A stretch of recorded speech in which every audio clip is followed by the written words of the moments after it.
I want to take you back in time for just a moment. I know for some of you, when I say the words 2020, you get like a guttural reaction in the pit of your stomach. But let's think back to the first few months of 2020 just for a second. We're on March 13th, 2020. For me, it was my 22nd birthday, but it was also the day that the world began to shut down. I personally was at a university dance competition, and I got a phone call saying that we had to come home because we were taking a nationwide time to rest. I'm sure that those were not the words that were actually used in that phone call, but that's exactly how I'm deciding to remember it today. But I'm guessing some of you had plans for the weekend. We were about to host a shelter retreat up at Muskoka Woods that we had to cancel. There were national sports that got canceled across the world. Schools and businesses locked their doors. What were you doing those moments, those first moments when you heard the words, "Give us 2 weeks"? Yeah, right, 2 weeks. I think that day, though, for many of us, from my generation, became kind of like a 9/11 type moment. Not because the events were the same, but because it was a moment in time when the world stopped and we remember where we were when we heard the news. Something interesting that I only recently learned actually about this time of lockdown was that our Earth seemed to take a deep breath physically. Global emissions dropped, air quality rised, waterways became clearer, and animals returned to spaces that they hadn't been seen in many years. It was as if creation itself was breathing because we had decided to rest. As you probably guessed it though, over those 2 years of rest, and as those restrictions lifted, all of these things that had created some gains for our Earth disappeared. I believe though that this pause revealed something important. The Earth is capable of renewal when it is given time to rest, and so are our souls. When we rested during COVID, there was physical recreation of our environment. In our Sabbath series, Rest and Recreation, or Rest and Recreation, we have heard about the stop and the rest of Sabbath. The things that we don't do in order to make time for the recreation of our souls. Today, though, we are going to move into the things that we do. We get to delight in the recreating work of God within us. Think about those bike rides that you had during lockdown. Those backyard improvements, the hikes, or even just the walks around the neighborhood. And think about those moments of delight that you experienced during those things that you probably would have never been able to do if you hadn't been forced into a state of rest. When you think of the word delight, what do you think of? For me, I think of Narnia. I think of the Turkish delights that are just not the candy for me. Do you think of a person who's just delightful to be around? Or do you think of the emotion of pure delight? Delight in its essence goes all the way back to creation, to the Garden of Eden. The Hebrew word Gan Eden is directly translated to the Garden of Delight. This is where Adam and Eve lived. Directly translated, Adam, Adma, means humankind, and Hava, Eve, means living thing. But Adam and Eve, the people described as representing all of humanity in creation, didn't live in a park called Garden of Eden, depicted in this AI photo of the Garden of Eden. There was no signpost that they just went past to enter the Garden of Eden. It was a state of being. It was a universe that was full of delight, pure delight, where satisfaction and pleasure was pure, and it was untainted by the fall. John Mark Comer notes that Eden isn't a museum or a manicured public park. It is an untamed wilderness where God invites humans to participate in the ongoing creation of the earth. Comer goes on to describe Sabbath rest as our homecoming to delight each week, our homecoming to the Garden of Eden. Delight itself is all over the creation story. After each day of creating, it is written, and God saw that it was good. The word good here is tov, which is not just moral goodness, but it's actually beauty goodness. Beautiful. And after 6 days of creating, we read this in Genesis 1. God saw all that he had made, and it was very good. And there was evening, and there was morning, the 6th day. That's the end of chapter 1. So that's the 6th day. Now we're going to move on to the 7th day, which is the beginning of chapter 2. It says this. Listen to the words closely. Thus the heavens and the earth were completed in all their vast array. By the 7th day, God finished the work he had been doing. So on the 7th day, he rested from all his work. Then God blessed the 7th day and made it holy, because on it he rested from all the work of creating that he had done. On the 7th day, God rested. He didn't rest because he was exhausted or he needed to veg out and watch Netflix. He rested to celebrate the beauty, the tovness of creation, and to delight in relationship with creation. In some Jewish traditions, they really lean heavily onto that second sentence of that verse, where it talks about the 7th day, where it says, by the 7th day, God finished the work. And on the 7th day, they believed that there was actually something created. They believed that Menua was created, which in its fullness really means rest, joy, tranquility, and delight. A professor of theology says that for its followers, people who believe in this tradition, it's a reminder that the ultimate purpose of life is not consumption, production, and creating. It's actually harmony with creation. And although we don't have time to go into creation theology today, this view of creation reminds us that humanity was created to rest. And that Adam and Eve, before they did anything for God, rested with God and delighted in creation alongside him. I wonder if sometimes we wish we could just take our bikes into the Garden of Eden, past that signpost, and enter a location, a destination of delight. Dan Allender, in his book Sabbath, actually describes that this is also a common thread that early Christians felt in Bible times. That there was a desire to connect with God in a location, because previous to God, all other deities were housed in a place, in a temple, where you would go and experience the holiness of that deity. But our God created a day, created a state or a being of rest that was holy. And in the Hebrew language, that word holy is an adjective, not a noun. It's not a person, place, or thing, but it's actually an experience of a time of rest. That we can experience holiness of delight because it's not a place. It's a state of being with Jesus. And today, in our world overflowing with pleasure, starving for delight, we live in that world that starves for delight. We have unlimited entertainment in our pockets. We can stream any movie, we can listen to any song, we could buy basically anything, we could travel almost anywhere.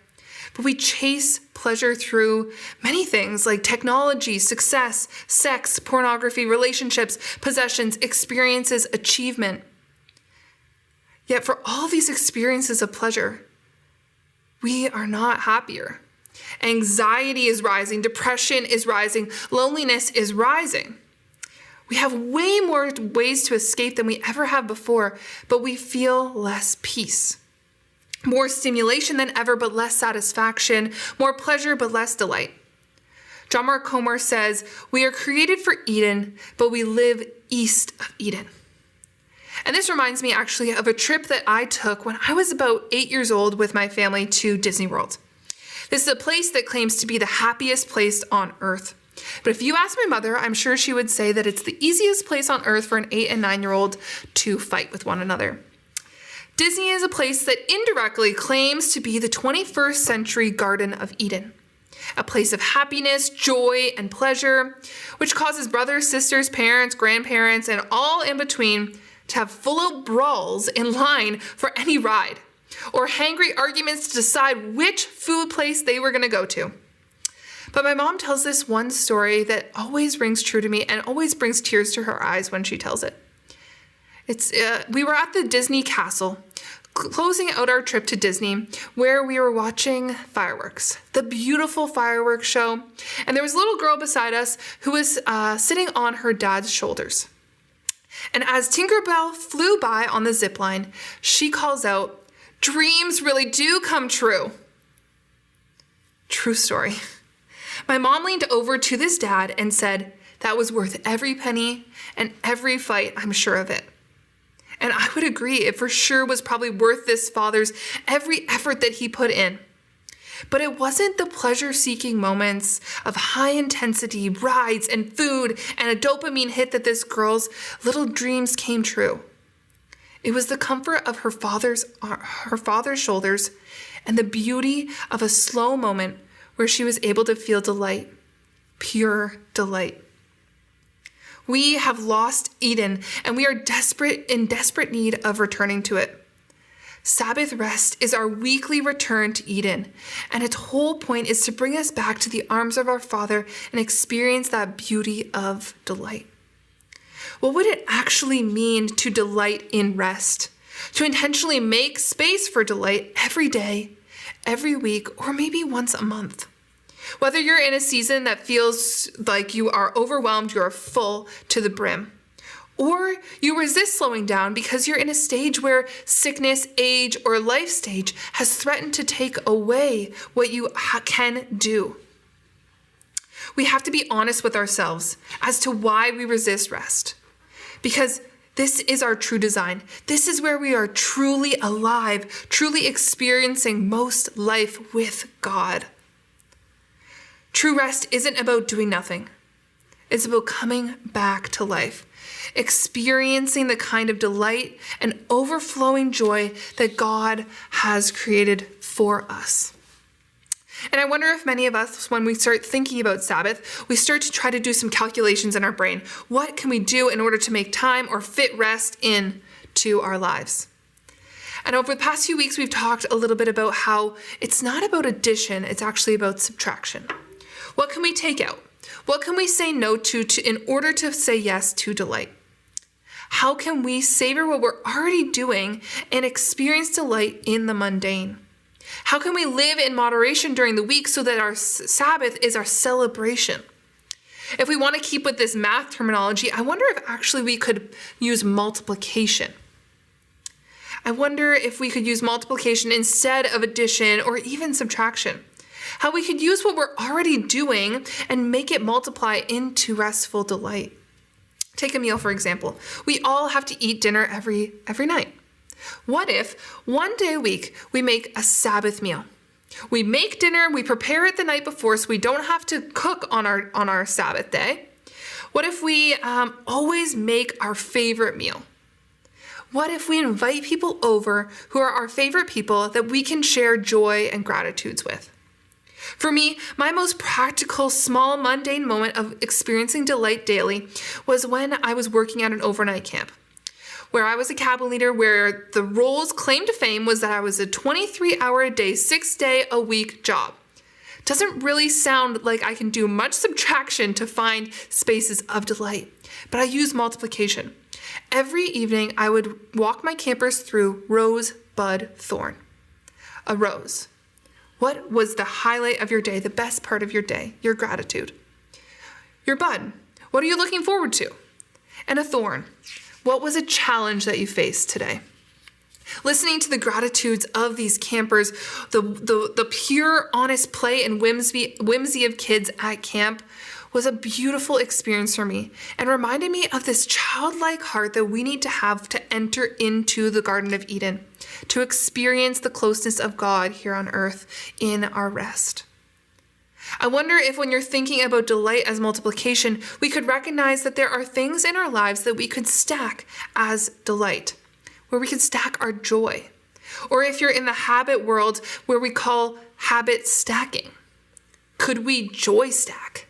Think of all your favorite things and do them together in the presence of God. Our favorite food, with our favorite people, in our favorite place, doing our favorite thing. Could we experience their rest as delight as coming back to Eden. This probably sounds wonderful to you, but for many of us, when we stop and rest, it's not delight that our emotions turn to. It's anxiousness, loneliness, a feeling of overwhelm, restlessness. And that's when we lean into trying to find a dopamine hit. Dan Allender calls this Sabbath sadness.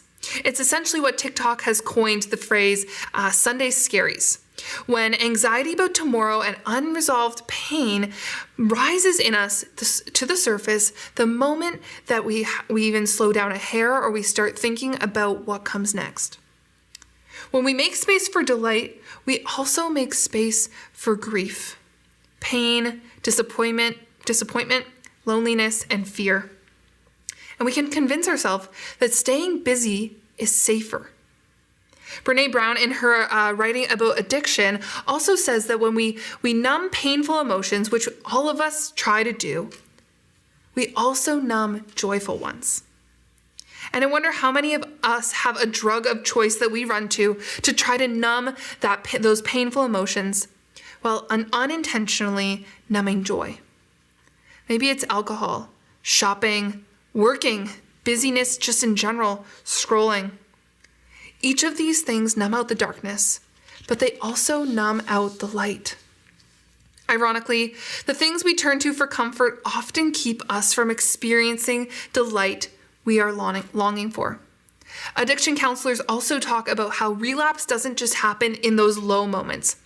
Relapse happens in those joyful, high mountaintop experiences as well, which shows us that joy is a vulnerable stage of being. It leaves us exposed. In this joyful exposure, we then forebode joy. When that moment comes where you feel joy, you think, it's going to go. It's going to leave me. It's not going to last. Something bad is going to come, and we don't get excited. Don't get too excited because it's not going to last. So we protect ourselves from that disappointment by refusing to fully enter into delight with Jesus. But delight was never meant to be experienced alone. The Garden of Eden was populated, and God's kingdom is communal. Jesus wants to show up with us. If Eden is not just a place of being, then Sabbath isn't just a day off. It's a weekly homecoming, a return to delight. We naturally drift east of Eden, and the Gospel of John reminds us why that is. It says in John 16, I have told you these things so that in me you may have peace. In this world you will have trouble, but take heart. I have overcome the world. Our troubles are inevitable, but God has overcome the world and calls us into rest to experience joy, even though joy is not inevitable. We must choose to enter joy. But to make this practical, we need to recognize the doing. Sabbath isn't about doing nothing. Rest is not about doing nothing. It's about learning to say, I'm here, God is here, and that is enough. So to wrap up, I want to lead us in a short practice. One that you can either do in your head or you could pull out your phone and do in a notes app to keep a list of for your future times of Sabbath. We're going to spend some time creating a delight inventory. So in just a second, we'll have some of the questions up on the screen. But I wonder if we could take these experiences of delight and bring all of them together once in the next week or once in the next month. This could become your mini bucket list of delight as you try to recognize the ways that you're experiencing the return to Eden. Your soul will be filled up because you've stopped, because you've rested, and now you choose to enter delight. Seeing these moments as our training ground for a return to Eden. So in that notes app or in your head, I want you to answer the following questions. What is your favorite meal? Where is your favorite place? Probably within a radius of a few kilometers from your home so that it's easy to get to and you can get to it often. Maybe it's a special chair or a spot in your backyard, or maybe it's by the lake or in the forest. Who are your favorite people? Who gives you energy that you could mutually experience and share joy with? And what are your favorite activities? What activities bring you joy? Painting, reading, walking, sun tanning, pickleball, who knows? And then we stack these together. We stack these together in order to experience delight. So I'm going to give you a moment just to write down your answers to these questions so that you have your mini bucket list taken home with you in your phone or in your head so that you can enter into delight and you can choose to be in delight with God. So I'll give you a moment to answer those questions.